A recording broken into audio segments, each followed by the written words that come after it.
अजित पवारांवर गुन्हा दाखल झालाच पाहिजे। गुन्हा दाखल होण्यासाठी कायदेशीर लढा देणार असं झी24 तासवर अंजली दमनिया यांनी माहिती दिलेली आहे। अजित पवार कारवाईचे आदेश देऊ शकत नाही असं देखील अंजली दमनिया यांनी म्हटलेलं आहे।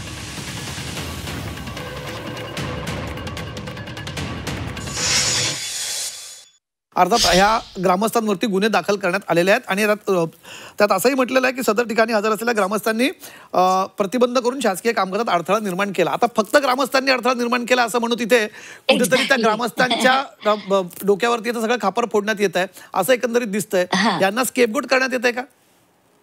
त्यांचा दोष असेलच। नाही, त्यांचाही दोष आहे, पण वरनं जो जेव्हा फोन आला तेव्हा ते थांबवण्यात आलं ना।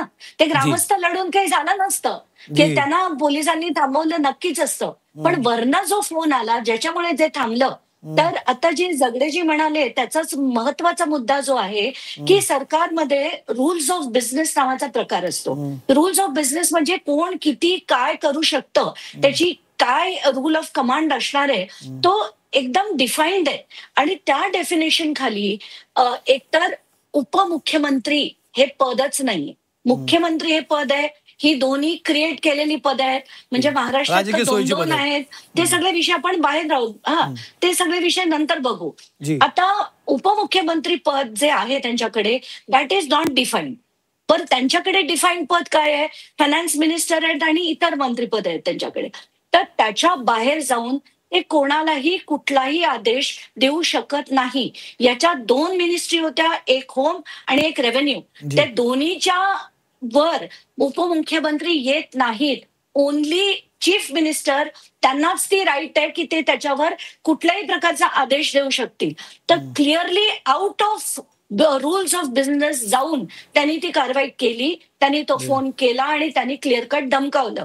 याच्यावर FIR होणं अपेक्षित नक्कीच आहे आणि तो करणारच। तर कुर्डू वाळू उपसा प्रकरणासंदर्भामध्ये अहवाल आलेला आहे आणि तो अहवाल झी24 तासच्या हाती आलेला होता। यामध्ये ते जे उत्खनन सुरू होतं ते अवैध होतं असा ठपका ठेवण्यात आलेला आहे आणि या संपूर्ण अहवालानंतर आता अजित पवार यांच्या अडचणी वाढतील अशी शक्यता देखील वर्तवली जाते। आणि याच संदर्भामध्ये अंजली दमनिया यांनी झी24 तास सोबत संवाद साधताना अजित पवार यांच्यावर गुन्हा दाखल झालाच पाहिजे आणि हा गुन्हा दाखल होण्यासाठी आपण कायदेशीर लढा देऊ अशी प्रतिक्रिया दिलेली आहे।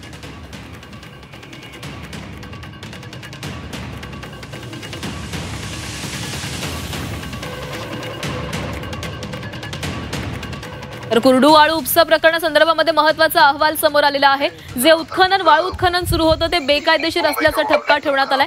सोबतच ग्रामस्थांनी सरकारी कामामध्ये अडथळा आणला असा देखील अहवाल या अहवालामध्ये म्हटलं गेलेला आहे। हा अहवाल आता मुख्यमंत्र्यांना देखील पाठवला जाणार आहे।